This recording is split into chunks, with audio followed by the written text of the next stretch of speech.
than this after I talk about this. Remind me if I forget. Okay, so first of all, what this looks like is this, and remember these dominoes compounded is a really, really strong joint. So you don't have to worry about, is it strong enough? How many do you put? You know, you could have put 3 in here and would have been fine. If you have cupping or twisting, maybe you need certain dominoes in certain areas more. You're gonna see the YouTube guys just like way overdo it, and you don't need to do that. Good rule is like every 4 or 5 inches. I think like about every 4 you jump. With this demo, we just packed it in a little more, but that is fine. Definitely on your edges. You're prioritizing that to get a nice tight miter on the show face, on the front. So I've cut my carcass miters and I'm ready to lay out. Is anyone doing knife hinges inside of a mitered box? I might be. Might be? I think I am. When I talk about knife hinges, you have a little bit of a different layout for that. This is the sample of what it will look like. Oh. But when I do knife hinges, I'm going to be doing traditional, not with a miter. So just ask me when you're there. Let's talk about laying out for the dominoes first. If you're using 3/4 material, you want to use the number 5 domino, 5mm domino. 5 by 30 is the size you want. They have one size smaller than that. It's a number 4 domino. It's really tiny.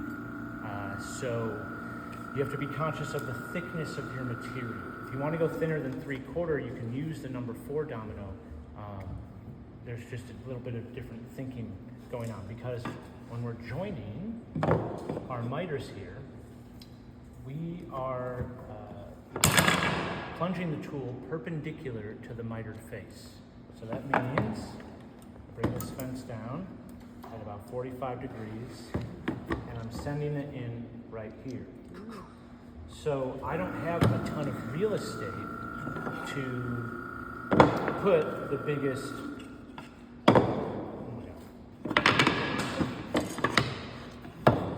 I don't have real estate to put the biggest domino. It needs to sit right there because it's perpendicular to the mitered face, right? This is where the XL, you can do something different if you need to. So, but hands down, 3/4 of an inch material, a 5 by 30 domino will work. You need to favor that plunge closer to the inside of your carcass. The further out I go, right, the less material I have. And you want about 1/8 of an inch wall minimum on those things. So when I plunge, I have still 1/8 of wood on the outside, and I have about 1/8 of wood from the inside. That's a good rule. Also laying out, before I showed you with dominoes, where you just sort of bring 2 pieces of wood together and take a pencil and strike a line and say, okay, aim for that line. With this, we're going to take a little more care into it.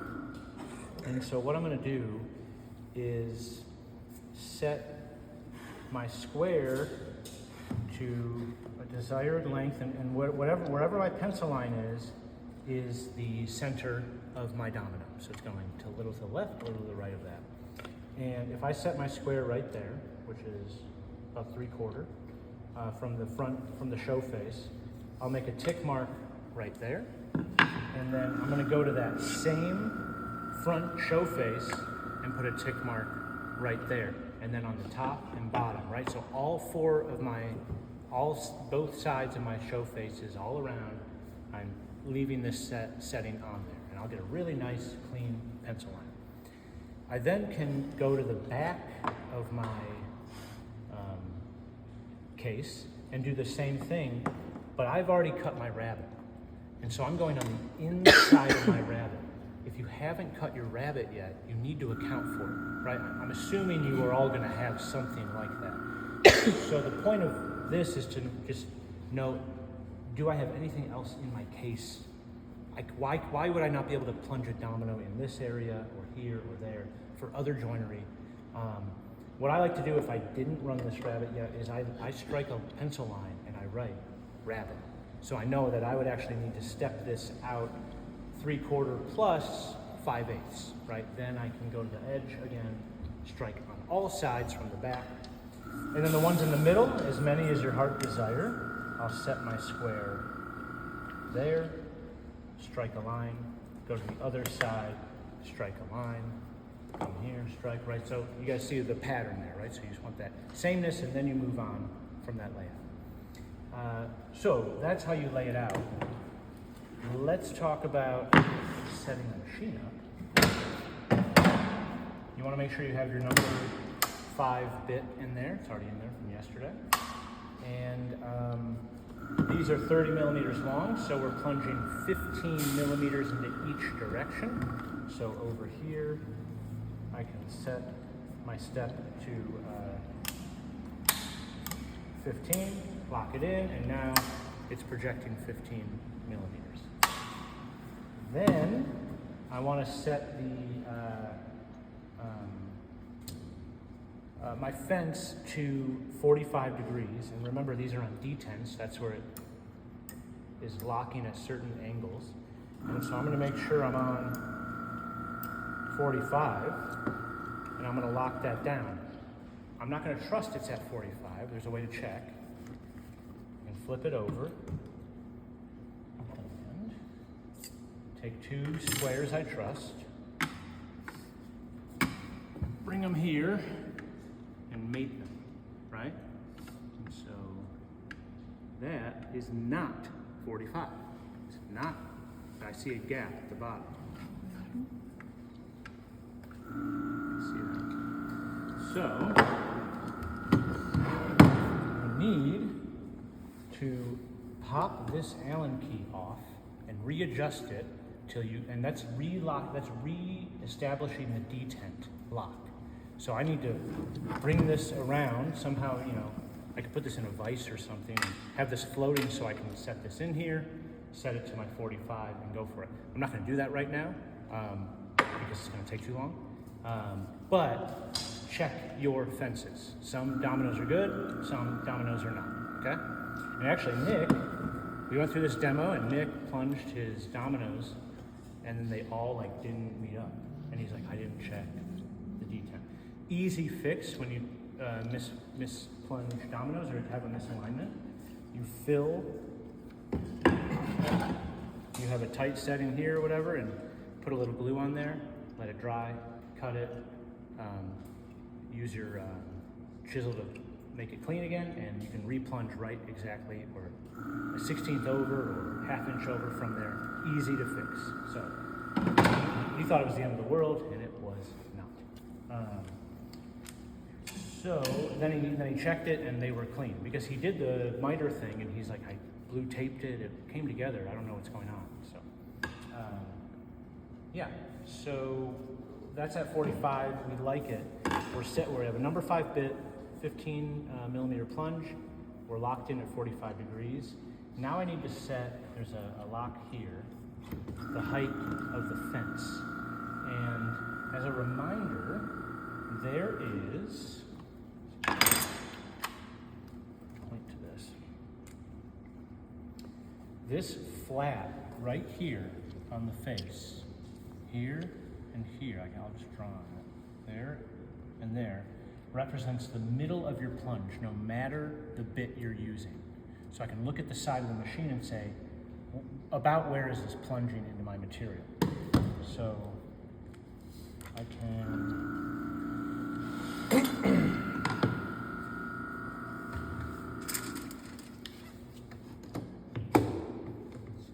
good enough.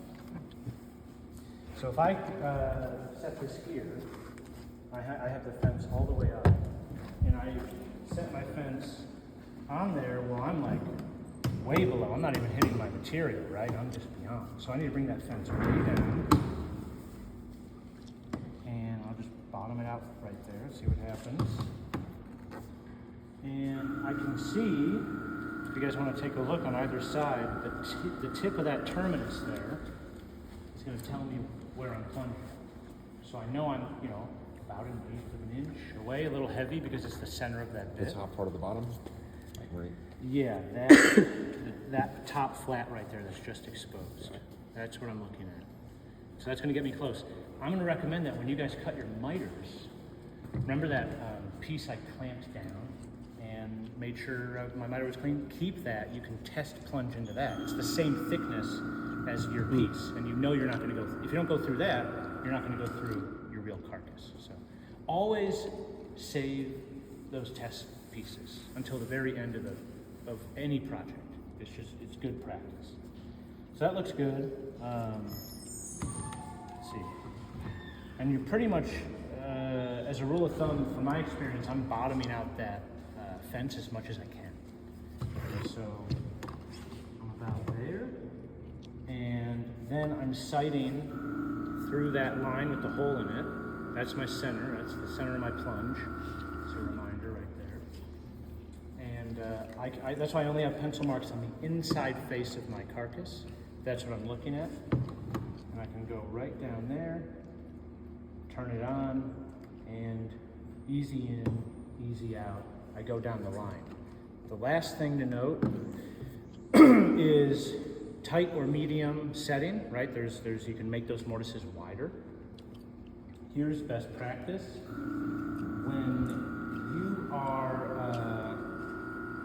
When you have a box, most of you are gonna have a case where you have your sides are maybe more, not quite as tall as your top and bottom, right? It's more like a rectangular shape.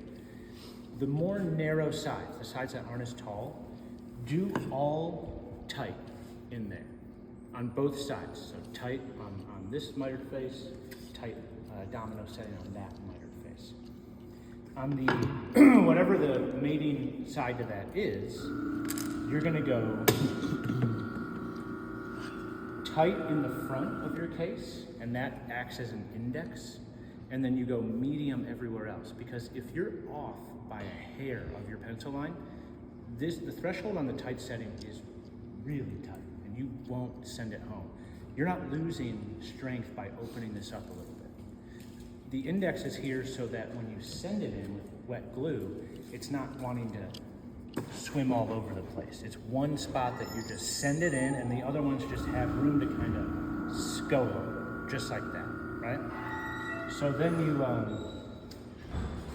and if you're worried about, you bring these together and you're like, oh, what if my indexes are off and then it looks like, this, like they're stepped up a little bit? Well, think about all the dovetails you cut and how, you're like, oh, I have to take my block plane and just clean that up a few swipes. It's the same idea, so that's no biggie.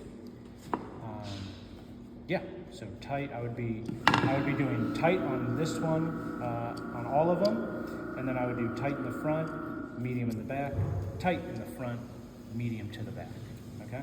And to also not confuse myself, I'll actually put in pencil when I'm plunging, so I'm looking through that, I'll do T, T, T, and then on the other ones I'll go T, just these marks so I know I'm not confusing myself. It's so simple it gets confusing, when you're in the zone. Any questions? We were talking about which one to do tight or medium. What was the orientation for that? Yeah, so usually whatever your shorter sides are, do the tight setting on both faces of those, because you'll be able to glue that up separately, like over here, and just like smash those dominoes in. Then you can bring that to the bigger piece and kind of send it in.